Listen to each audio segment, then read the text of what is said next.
Welcome back to another technical deep dive here in the debug zone. Today we're tackling a big question and breaking it down with insights from other users. Hopefully this clears up some misconceptions and helps you get the answer you need. So buckle up, stay a little curious, and let's jump right in.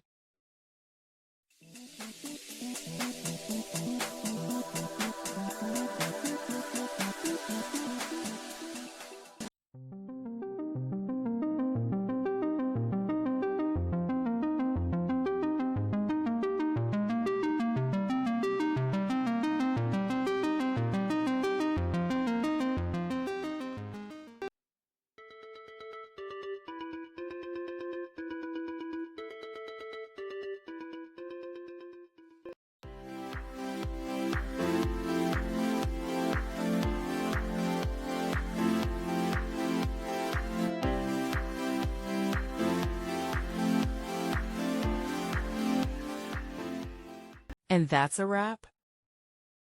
I hope you found the answer you were looking for. If you did, take a second to hit that subscribe button. It really helps out. And let me know in the comments which solution worked best for you. See you next time in the debug zone.